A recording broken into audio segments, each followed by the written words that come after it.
So മക്കളെ 4ാം ക്ലാസ്സിൽ നിങ്ങൾക്ക് ഓണം എക്സാമിന് പ്രതീക്ഷിക്കാവുന്ന അവസാനത്തെ ക്വസ്റ്റ്യൻ ഉണ്ടല്ലോ, അത് ഈ ടൈപ്പ് ക്വസ്റ്റ്യൻ ആയിക്കാരം. കുറച്ച് ആളുകൾ എന്ത് ചെയ്തു, ഓക്കെ, ചിലപ്പോൾ ഓണത്തിൻ്റെതൊക്കെ ആയിട്ട് എന്ത് ചെയ്യും, ഓണത്തിന് നിങ്ങളും നിങ്ങളുടെ ഫാമിലി എന്ത് ചെയ്തു, ഡ്രസ്സ് എടുക്കാൻ പോയി എന്നൊക്കെ പറയും.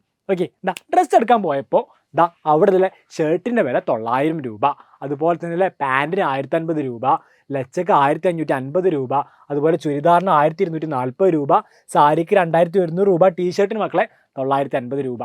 ഓക്കെ, ഇങ്ങനെ എന്ത് ചെയ്യും മക്കൾക്ക് ഇതുപോലെ എന്ത് ചെയ്യും മക്കളെ, ഒരു ലിസ്റ്റ് തരും.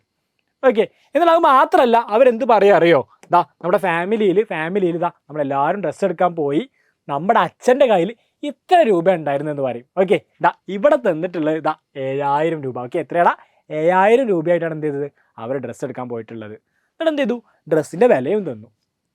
ഓക്കെ, ഇനി അവർ ചോദിക്കും എന്താ അറിയോ, see the dresses bought for Bhagya and her brother. ഭാഗ്യക്കും അവിടെ അനിയനും വാങ്ങിയ ഡ്രസ്സുകൾ നിങ്ങളൊന്ന് നോക്കൂ.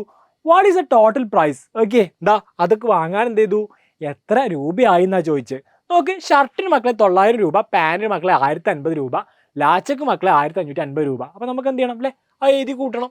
900 അല്ലേ, 900 അല്ലേ, 1050, പിന്നെയോടാ അല്ലേ 1550. ഓക്കെ, ഇവരൊക്കെ കൂട്ടുമ്പം 0 അല്ലേ, 5 5 മക്കളെ 10. ഓക്കെ, 9 1 10, 5 മക്കളെ 15, 3000 എത്ര പേരുടാ, 3500 രൂപ. ഓക്കെ, ഒക്കെ കൂടി കൂട്ടുമ്പോൾ എത്ര അവിടെ 3500 രൂപയാവും. ഓക്കെ, അവർ എത്ര രൂപയായിട്ടാണ് പോയത്, 7000 രൂപ. അപ്പം എൻ്റെ മക്കളോട് ചോദിക്കും എന്ത്, ബാക്കി തുക എത്ര? ഓക്കെ, ബാക്കി ഇതേ ഫൈൻഡ് ദ റിമൈനിങ് എമൗണ്ട്. അപ്പം എൻ്റെ മക്കൾ എന്ത് ചെയ്യടാ അല്ലേ, 7000 നിന്ന് എൻ്റെ മക്കൾ എന്ത് ചെയ്യടാ, 3500 എന്ത് ചെയ്യടാ, 3500 കുറക്കാം മക്കളെ, ഉത്തരം എത്ര കിട്ടൂടാ, 3500 എന്ന് കിട്ടും. എത്ര കിട്ടൂടാ, 3500. ഓക്കെ, അതിനുശേഷം എൻ്റെ മക്കളോട് എന്ത് പറയുക അറിയോ, ഇങ്ങനെ ചോദിക്കും. അവർക്ക് എന്തായിരുന്നു അല്ലേ, ഓൾറെഡി എന്ത് ചെയ്തു, അത്യാവശ്യമായിട്ട് എന്ത് ചെയ്തു, ഭാഗ്യക്കും എന്ത് ചെയ്തു അല്ലേ, അനിയനും വാങ്ങി, അവർക്ക് വാങ്ങിയില്ലെങ്കിൽ ആകെ അടിയാവും. അതിനുശേഷം എന്ത് ചെയ്തു, അവർക്ക് കഴിഞ്ഞു. ഇനി എന്ത് ചെയ്യുക, അച്ഛനും അമ്മയും പറഞ്ഞു ഇനി നമുക്ക് ബാക്കിയുള്ള ക്യാഷ് ഇനി നമുക്ക് എന്തെങ്കിലും വാങ്ങാൻ പറ്റുമെന്ന് നോക്കാമെന്ന് പറഞ്ഞു. ഓക്കെ, അപ്പോൾ എന്ത് വേണം അല്ലേ, അച്ഛനും മക്കളെ ടീഷർട്ട് വേണം, അതുപോലെ തന്നെ അമ്മക്ക് സാരിയും വേണം. ഓക്കെ, അങ്ങനെയാണെങ്കിൽ അവർക്കത് ബാക്കിയുള്ള പൈസക്ക് വാങ്ങാൻ പറ്റുമെന്നാണ് ചോദിച്ചത്. ഓക്കെ, അപ്പം എൻ്റെ മക്കൾ എന്ത് ചെയ്യണം അറിയോ, ഇതുപോലെ കോളുണ്ടാവും, അവിടെ എൻ്റെ മക്കൾ എന്ത് ചെയ്യണം, ടീഷർട്ട് എഴുതണം. ഓക്കെ, ഇംഗ്ലീഷ് മീഡിയംകാരാണെങ്കിൽ ഇംഗ്ലീഷിൽ എഴുതുക, മലയാളംകാരാണെങ്കിൽ മക്കൾ ടീഷർട്ട് മലയാളം മക്കൾ ഇതുപോലെ വരിക അല്ലേ, സാരി നെയ്തി വെക്കുക. ഓക്കെ, മലയാളം എൻ്റെ മക്കൾ എന്ത് ചെയ്യണം, സാരി നെയ്തി വെക്കുക.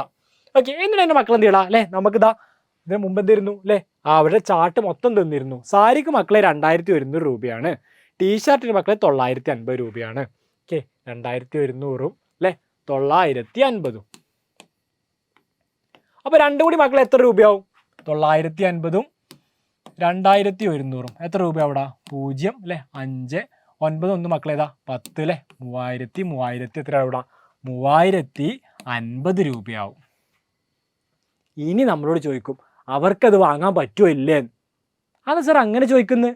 ഓക്കെ, അത് നിങ്ങളോട് അങ്ങനെ ചോദിച്ചാലടാ, നോക്ക്, അത് അവർ ആൾറെഡി എന്ത് ചെയ്തു, 7000 രൂപ കൊണ്ടുപോയിട്ട് അല്ലേ എന്ത് ചെയ്തു, ഭാഗ്യക്കും അനിയനും എന്ത് ചെയ്തു, 3500 രൂപയ്ക്ക് എന്ത് ചെയ്തു, ഡ്രസ്സ് എടുത്തു.